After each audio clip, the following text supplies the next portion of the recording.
ఇప్పుడున్న మన పొత్తు టీడీపీ జనసేన పొత్తులో మనకి టికెట్ వచ్చినా టీడీపీకి టికెట్ వచ్చినా ఈరోజు జన సైనికులుగా ఎవరైతే మొదటి నుంచి టీం అవనివ్వండి, మొదటి నుంచి చేస్తున్న వాళ్ళు అవనివ్వండి, రేపు మీరు రాబోయే కొత్త తరం అవనివ్వండి, ఈ సమయం ఖచ్చితంగా గెలిచే సమయం. ఎందుకంటే మనం అధర్మాన్ని మనం ధర్మాత్ములు అంటే అందరూ ధర్మాత్ములు కాదు అని కొంచెం అంతా కలిసి ఒక బలంగా ఏర్పాటు అయిన ఒక పరిస్థితి ఇప్పుడు టీడీపీ జనసేన పొత్తు.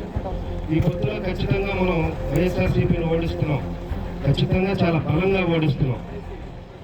అయితే ఈ బలంగా ఓడించే ఈ కార్యక్రమం, ఈ ప్రోగ్రాంలో జన సైనికులందరూ ఏం చేయాలి, ఏ విధంగా ఉండాలి అంటే ఇది మీ భవిష్యత్తు కూడా పునాదే.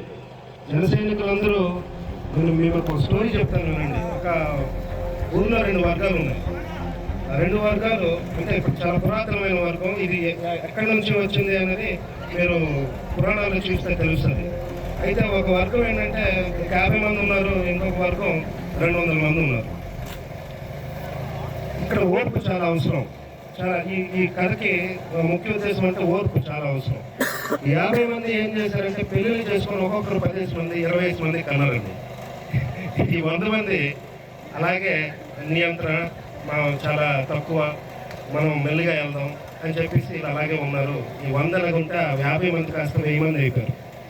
అంటే ఈ 1000 మంది పెద్దోళ్ళు అవడానికి, ఈ 1000 మందిని పుట్టించడానికి, ఈ 1000 మందికి ఈయన అనుకుంటున్న ఈ పగని పెంచి పోషించడానికి ఎంత టైం పట్టింది? చాలా ఎక్కువ టైం పడుతుంది. అలాగే జనసేన 2014లో చాలా చిన్నది. ఇప్పుడు 1000 మంది అయ్యాం, 1,00,000 మంది అయ్యాం. రేపు పొద్దున్న మనం రాజకీయాల్లో మనం మన పవన్ కళ్యాణ్ గారిని సీఎంగా కూడా చూడబోతున్నాం. అయితే దానికి కొంచెం ఓపిక అవసరం. ఎన్నో జరుగుతాయి, మధ్యలో చాలా విషయాలు జరుగుతాయి.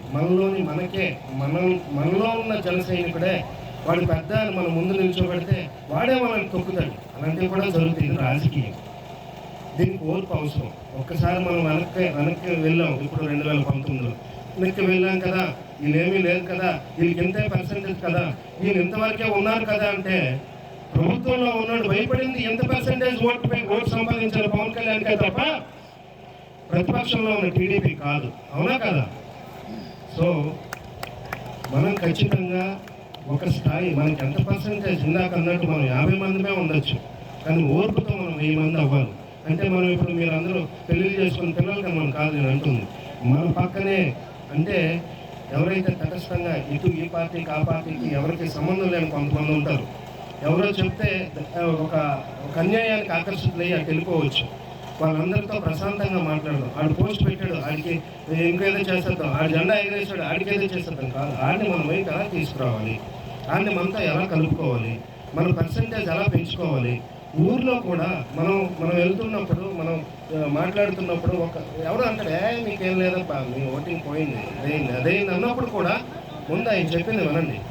ఆడు డిసైడ్ చేయడానికి ఆడు ఒక్కడే ఓటేస్తే అవ్వదు కదా, కాబట్టి ఆడు చెప్పింది వినండి. తర్వాత మనం చెప్పాల్సింది చెప్పండి. ఖచ్చితంగా ఆడు మనకు ఆకర్షితుడయ్యేటట్టు చేయండి. దానివల్ల ఏమవుతుందంటే మీరందరూ లీడర్స్గా మారుతారు. గ్రామ స్థాయిలో, వార్డు స్థాయిలో వీళ్ళందరూ లీడర్స్గా మారినప్పుడే మనం రేపు పొద్దున్న ఒంటరి పోరాటం చేయగలం. ఈరోజు మనకి పొద్దులో పోరాటం చేస్తున్నాం, ఓకే, కొంచెం వాళ్ళు భుజం కాస్తారు, వీళ్ళు భుజం కాస్తారు. కానీ ఒంటరి పోరాటం చేసినప్పుడు మనం మాత్రమే ఉంటాం, సింగిల్గా ఉంటాం.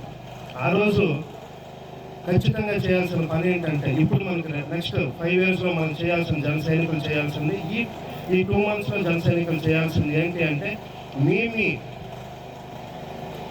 పోలింగ్ బూత్లకు సంబంధించి బూత్ ఏజెంట్ల స్థాయికి మనం ఇప్పుడే వెళ్ళిపోవాలి. మనం పెట్టాలి, మనోడే ఉండాలి ఎప్పటికీ. మళ్ళీ నెక్స్ట్ 5 సంవత్సరాలు వచ్చిన తర్వాత కూడా మనకేంటంటే దీన్నే క్యాడర్ అంటారు. మనం క్యాడర్ లేకుండా మనం ఎన్ని మాటలు మాట్లాడినా వృధా.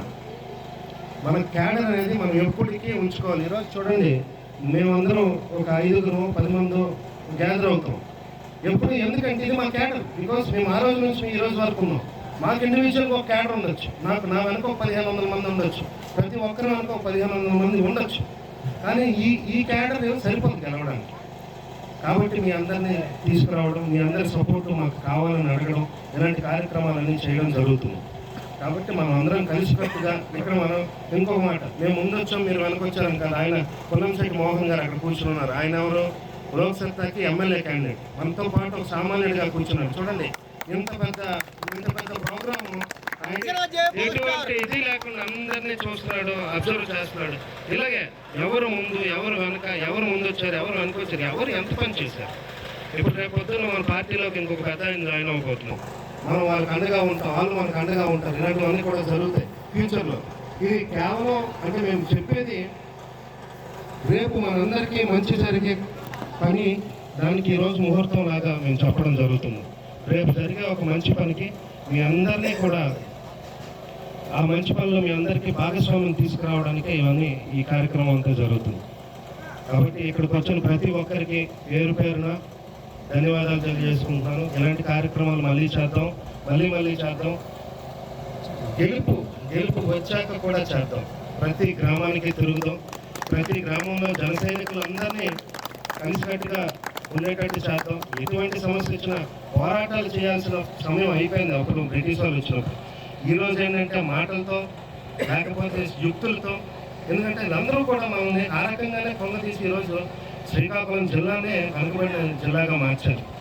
ఎందుకు? ఇవంతా యుక్తులతో జరిగే యుద్ధాలతో కాదు. వీళ్ళందరూ ఏం చేశారంటే పన్నాగాలు, ఇది కావాలి, ఇక్కడ బోర్డర్, ఇది నాకు కావాలి, అది నాకు కావాలని పంచుకున్నారు పాలకులందరూ.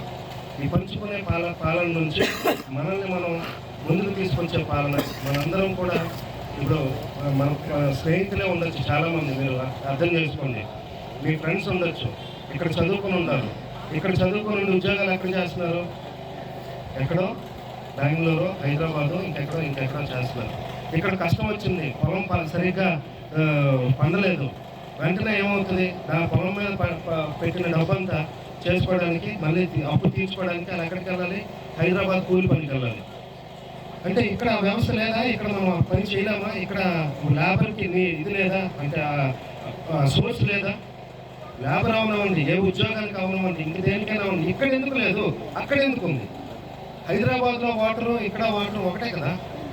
హైదరాబాద్లో ఉన్న ఇది ఇక్కడ ఉన్నది ఒకటే కదా.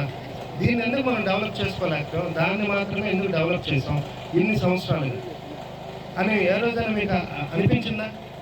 పాలకులు ఏం చేస్తున్నారో మీకు అర్థమవుతుందా? అంటే ఒకటి డెవలప్ అవ్వాలి, మిగతావి ఆగిపోవాలి. అలాంటప్పుడే మనం అందరం అక్కడికి వెళ్తాం. అక్కడే వాళ్ళ బిజినెస్లు ఉంటాయి కాబట్టి వాళ్ళకి లాభాలు ఉంటాయి. ఇవన్నీ సమాంతరంగా చేయడానికి, మొత్తం ఆంధ్ర రాష్ట్రం అంతా ఒకేలాగా డెవలప్ అవ్వడానికి కొంతమంది మేధావులు నోర్లు మూసుకుపోయి ఉన్నాయి. ఆ నోర్లు ఎందుకు మూసారంటే ఈ గత ప్రభుత్వాలు చేసిన తప్పులు. ఇవన్నిటినీ మనలాంటి ప్రభుత్వం ముందుకు వస్తే ఖచ్చితంగా అందరికీ ఈక్వల్ డెవలప్మెంట్ చేసుకుంటూ మనం ముందుకు వెళ్ళాలని, ఇలాంటిది జరగాలని కోరుకుంటూ